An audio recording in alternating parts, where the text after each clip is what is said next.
Today we are excited to announce that the finalist that the family had voted to give the facility to is the Grand Canyon University.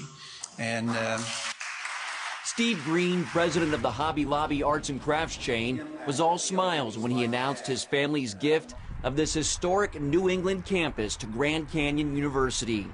Little did he know that the Arizona-based Christian school would back out of the deal a month later. When D.L. Moody founded this beautiful campus back in 1879, he wanted to provide an education for the less fortunate. The president of Grand Canyon University says the mission of his school models the vision of Moody.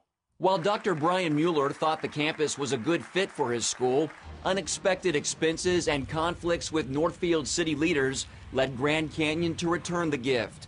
Religion News Service reports Mueller said, quote, "We really had trouble with the city of Northfield, and that the town was concerned that growing the campus to 5,000 students would alter the basic culture and the basic feel of the area. Over time, this region has become known for academia and secular liberalism." Alex Stewart leads a committee monitoring the gift of the campus. This is a progressive valley, a liberal valley. We're in the Northeast. People are concerned that the college not be closed-minded, but open-minded. American culture is growing increasingly cold to Christianity. Add the high cost of tuition in a troubled economy, and that raises the question, what does the future hold for Christian higher education? Although Mueller passed on the Northfield School, he says Grand Canyon University is flourishing. Around 6,500 students attend classes at its Phoenix campus, and about 42,000 study online. Forbes recently ranked the for-profit Christian school as the #2 small company in America. Mueller credits the university's business model. We actually went public in November of 2008 and got a $254 million infusion of funds as a publicly traded company. Investors liked our business model. Mueller says that investment model kept the school, which at one time faced $20 million in debt, from closing its doors.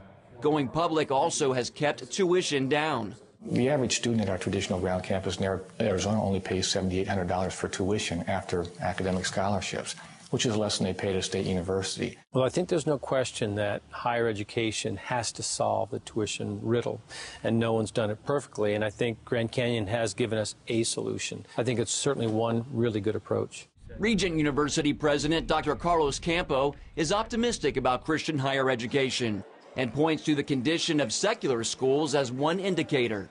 Harvard Business School is changing their curriculum because they didn't think it had a strong enough ethical piece. That tells me that there is a place for Christian higher ed. We have to be unabashed, but be winsome in our approach, show folks that we are not just preparing you, which we are, at a very high level for whatever your discipline is, whatever career you're going to study in, but also preparing you for life. According to collegestats.org, there are 929 Christian colleges and universities in the U.S. Dr. Shirley Hoekstra of Calvin College foresees a growth phase out of the need for alternatives to secular public education. Christian higher education has a particularly deep idea of service and sustainability and creation care, and then living your life for something bigger than yourself. This is what young people today want, and Christian higher education offers that. we see some of the great colleges that are very antagonistic towards a Christian worldview.